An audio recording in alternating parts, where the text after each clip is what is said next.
నమస్తే. Welcome to Neelu's guide. ఇవాళ మనం కార్న్ ఫ్లేవర్డ్ రైస్ లేకపోతే లంచ్ బాక్స్ రైస్ అని కూడా అనొచ్చు. చాలా టేస్టీగా ఉంటుంది. పదండి మరి చేద్దాం. ఒక కళాయి పెట్టుకుని 1 స్పూన్ ఆయిల్ వేసాను. దాంట్లో 2 బిర్యానీ ఆకులు వేసాను. దాల్చిన చెక్క ఒక చిన్న ముక్క వేసాను. జాజి కాయలు ఒక 2 వేసాను. లవంగాలు ఒక 6 వేసాను. చూసారు కదా, అట్లా కొద్దిగా వేగిన తర్వాత ఒక ఉల్లిపాయ పెద్దగా తరిగి వేసాను. దాన్ని కొద్దిగా వేపుతాను. తర్వాత అల్లం వెల్లుల్లి పేస్ట్ ఒక 2 స్పూన్లు వేసాను, చిన్నవి. ఎక్కువ కారం లేకుండా మంచి ఫ్లేవర్డ్ రైస్ లాగా వస్తే చాలు. మనకి ఏమీ పట్టుకెళ్ళకుండా ఫ్లేవర్డ్ రైసే తినేయవచ్చు. ఒక టమాటా వేసాను. కొద్దిగా వేగనిస్తాను. అల్లం వెల్లుల్లి వేగిన తర్వాతే టమాటా వేసాను. చూసారు కదా, దాన్ని కొద్దిసేపు మగ్గనిచ్చాను.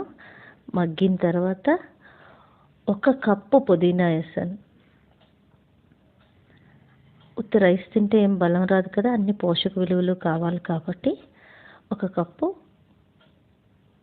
పుదీనా ఆకేసి అది కొద్దిగా వేగిన తర్వాత 1 కప్పు కార్న్ వేసాను.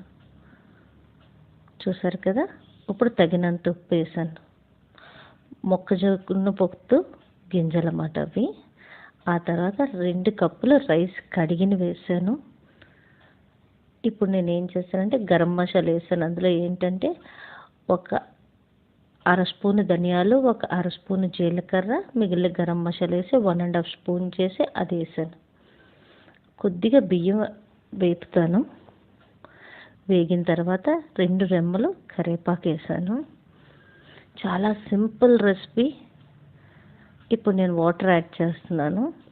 2 కప్పులు వేసాను కదా, అందుకని 4 కప్పులు వాటర్ యాడ్ చేశాను. అడుగు పట్టకుండా ఒకసారి కలిపాను. ఒక 5 నిమిషాల తర్వాత ఇప్పుడు నేను మూత పెట్టి సిమ్లో పెట్టేస్తాను.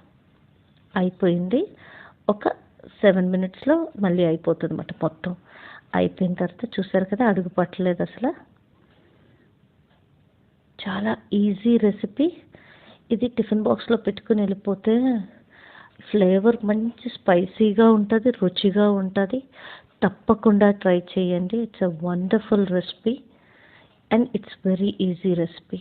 Thanks for watching Neelu's guide.